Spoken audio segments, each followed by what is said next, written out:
तो guys IPS PO prelims 2026 target कर रहे हो पर लगता है कि 80 से 90 क्वेश्चन अटेम्प्ट करे बिना सिलेक्शन नहीं होगा। आप वहीं रुक जाइए। इस साल 7,365 वैकेंसीज के साथ जो गेम है वो पूरा बदल चुका है और जो डेटा है वो सजेस्ट करता है कि जनरल कैटेगरी की और हर कैटेगरी की कट ऑफ बहुत नीचे जाने वाली है।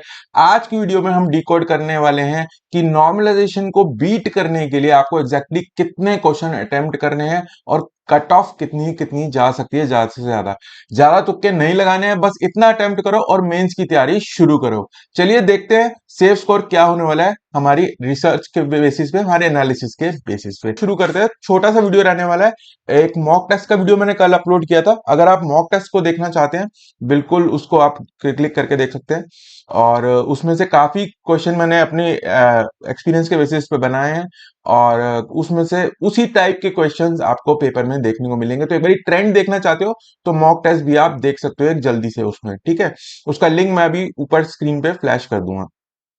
तो शुरू करते हैं हम आज का वीडियो। तो देख लेते हैं जो वैकेंसीज है, हमें जो पिछले 7 साल का डेटा को एनालाइज करके पता चला है कि वो डायरेक्टली इंपैक्ट करती है कट ऑफ को। हाई वैकेंसी जितनी ज्यादा होती हैं उतनी ही कम कट ऑफ जाती है। और जो दूसरी चीज हमें पता चली कि जो पेपर का लेवल है वो डिफिकल्टी लेवल ज्यादा टफ नहीं रहता है, क्योंकि क्वेश्चंस, नंबर ऑफ क्वेश्चन आपको ज्यादा अटेम्प्ट करने होते हैं और टाइम आपके पास कम होता है, ठीक है। तो 60 मिनट में 100 क्वेश्चन अटेम्प्ट करने हैं तो मॉडरेट लेवल ही रहता है। तो स्पीड पे डिपेंड करेगा सब कुछ। और जो नॉर्मलाइजेशन है वो बेसिकली आपको पता ही है, मल्टीपल शिफ्ट्स में एग्जाम होता है तो उसको बैलेंस कर देती है। तो उसको बीट करने के लिए आपको रॉ स्कोर कितना चाहिए, कितने अटेम्प्ट करने हैं, वो हम देखते हैं, ठीक है। तो एक बेसिक ट्रेंड मैंने आपको दिखाया, कोशिश की है कि जो पिछले 7 साल हैं उसके अंदर सेकेंड हाईएस्ट वैकेंसीज इस साल आपके लिए आई है। तो बहुत ही बड़ी अपॉर्चुनिटी है इस बार आपके लिए सिलेक्शन लेने के लिए।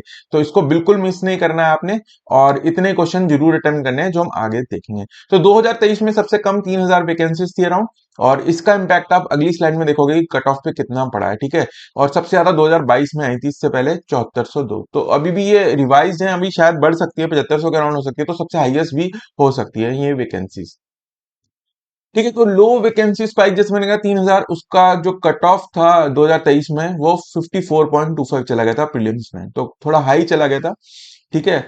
लेकिन हमने ये इस ट्रेंड को एनालाइज करोगे आप तो देखा है कि 6,000 पोस्ट से ज्यादा होती है जब, तो कट ऑफ जो है वो 48 से लेके 49 के बीच में, 48 से 50 के बीच में मान लो रहती है आपकी जनरली, ठीक है। तो पेपर का लेवल मीडियम डिफिकल्टी का ही कंसिडर करा है हमने, क्योंकि मीडियम ही देते हैं वो हर बारी, डिफिकल्ट नहीं रहता है, ठीक है। आरबीआई जैसे ग्रेड बी का काफी डिफिकल्ट बना देते हैं ताकि लोग अटेम्प्ट कम कर पाए उसे, तो वैसा नहीं रहता है, अटेम्प्ट करने देते हैं, इसलिए कट ऑफ ठीक ठाक रहती है, ठीक है, बहुत कम नहीं जाती है। तो 2026 में जैसे कि मैंने कहा जो हाई वैकेंसी है उसकी वजह से ये फ्लक्चुएशन को कवर कर लेगी और कट ऑफ कम रहने वाली है। तो पिछला ट्रेंड देख लेते हैं। तो 2025 में ये आप देख सकते हो 49.21, 48.5, 54, ये लो वैकेंसी वाले की वजह से 49 बने, तो 50 के आसपास ही रहती है अराउंड, ठीक है ना, अप्रोक्सीमेटली 50 के आसपास रहती है। ये नॉर्मलाइज स्कोर है, ठीक है ना, नॉर्मलाइज स्कोर है, रॉ स्कोर्स नहीं है, ठीक है। और ऐसे ही ईडब्ल्यूएस और ओबीसी की भी सेम रहती है और एससी की थोड़ी और कम चली जाती है, 4 1 नंबर, ठीक है, इसमें कम रही थी 4 नंबर, फिर से 3 4 नंबर, तो इतना डिफरेंस रहता है एससी एसटी में, ठीक है। तो आप ये देख सकते हो, तो ये पिछले 5 साल का ट्रेंड जो मैं आपको दिखा रहा हूँ, ठीक है। तो इस साल फेवरेबल चीज क्या है हमारे पास, ये वैकेंसीज 7365 जो अभी रिवाइज वैकेंसीज हमें पता चली है कितनी है। इससे ज्यादा भी हो सकती है क्योंकि कुछ बैंक्स ने नहीं दिया था शायद, तो इस वजह से ये हो सकती है। तो इस वजह से जो अपॉर्चुनिटी है वो बहुत ज्यादा अच्छी है आपके लिए। तो इसका पूरा फायदा आपको उठाना है, ठीक है। तो इसके हिसाब से हम जो एक्सपेक्ट कर रहे हैं कि 51 तो वो किसी भी हालत में कट ऑफ क्रॉस नहीं करने वाली है नॉर्मलाइजेशन के बाद। तो 51 आपका नॉर्मलाइज स्कोर है तो आप सेफ रहेंगे, मेंस की तैयारी आप लग जाइए अगर आपके इतने मार्क्स बन रहे हैं। लेकिन अब आपको नॉर्मलाइज स्कोर कैसे पता चले, ठीक है ना, नॉर्मलाइज तो वो शिफ्ट की डिफिकल्टी लेवल के ऊपर वो नॉर्मलाइजेशन करते हैं। तो इसीलिए ओवरऑल पहले कट ऑफ में बता देता हूं आपको, फिर अगली साइड में हम सेफ अटेम्प्ट्स भी देख लेंगे। तो जनरल की कट ऑफ 48 टू 51 रहने की पूरी उम्मीद है हमें, और सिमिलरली ओबीसी की भी और ईडब्ल्यूएस की भी 48 टू 51 रहने की हमें पूरे चांसेस हैं, इसी रेंज में रहेगी, ठीक है। और जो एस सी एस टी की है 44.5 टू 47, और एस टी की जो है वो 39 टू 41.5, ये हमारे प्रिडिक्शंस हैं, इतनी हमारी रहनी चाहिए आफ्टर नॉर्मलाइजेशन, ठीक है। अब देखते हैं सबसे important part of the video, जिसमें हम देखेंगे कि सेफ नंबर ऑफ अटेम्प्ट्स आपको कितने करने हैं। एजम्पशन ये है कि 75 से 80% की एक्यूरेसी है, यानी 4 क्वेश्चन अटेम्प्ट करते हो तो 3 सही होते हैं, और अगर या 5 करते हो तो 4 सही होते हैं। तो इस एक्यूरेसी लेवल अगर आपकी है तो ये मेरे हिसाब से आपको करना है। ठीक है, तो इंग्लिश में 30 क्वेश्चन आएंगे आपके। ठीक है, तो इसमें आपकी कम से कम आपको 22 से 25 अटेम्प्ट करने हैं। मैं होता इसमें तो मैं सारे 30 के 30 अटेम्प्ट करता, क्योंकि 20 मिनट में 30 अटेम्प्ट करना मैंने आपको मॉक टेस्ट में भी बताया था, बहुत आसान है इसके अंदर अटेम्प्ट करना, और स्कोर करना भी इसमें बहुत आसान है, क्योंकि बहुत इजी लेवल के क्वेश्चन इंग्लिश में होते हैं और टाइम भी आपके पास सफिशिएंट टाइम होता है। जो मैंने वीडियो में भी 27 मिनट में कंप्लीट कर लिया था, जबकि उसमें मैंने पॉजेस भी लिए, टाइम भी दिया। तो ये जो है 30, आपको 30 के 30 मेरे मैं होता तो कर लेता। अगर आपको सेफ अटेम्प्ट चाहिए तो 25 तो आपको करने ही करने हैं इसके अंदर, आपको ये लगा के चलना है। ठीक है, क्वांट में 35 में से आपको 24 से 28 के अंदर करने हैं। ठीक है, तो मैंने आपको कल भी बताया था कि इसके अंदर जो है आप स्किप कर सकते हो क्वेश्चंस को, जो डिफिकल्ट क्वेश्चन है। I will start with DI, data interpretation के 2 सेट हैं, वो आसान होते हैं, कैलकुलेशन बेस्ड होते हैं, तो मैं डीआई के से स्टार्ट करता। फिर बाकी उसके बाद इनइक्वालिटीज और सीरीज जो है वो मैं लास्ट में उनको करने की कोशिश करता, क्योंकि वो टाइम कंज्यूमिंग है और उसमें जरूरी नहीं है आपका आंसर निकला है। डीआई में आपका आंसर निकलेगा ही निकलेगा अगर आप सही तरीके से कर रहे हो। तो ये करता, फिर मैं वो 10 क्वेश्चन जो अलग से आते हैं परसेंटेजेस वगैरह प्रॉफिट एंड लॉस के, वो करता, और फिर ये करता सीरीज वाले लास्ट में। ठीक है, टाइम बचता तो। लेकिन 24 से 28 आपको इसमें करने हैं।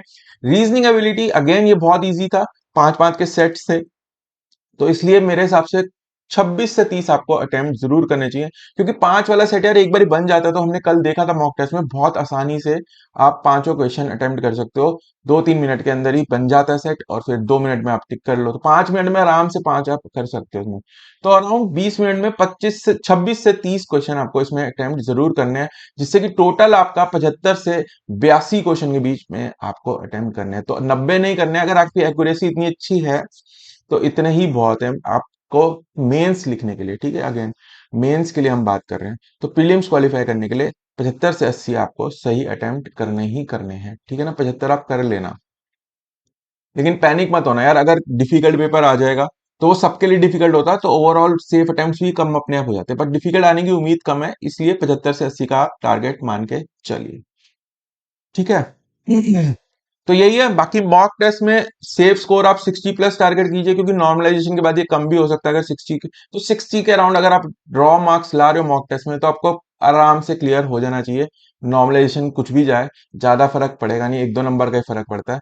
तो 55 से 60 आप टारगेट करो मार्क्स, और जैसे कि मैंने आपको बताया 75 to 82 क्वेश्चन आपको अटेम्प्ट करने हैं।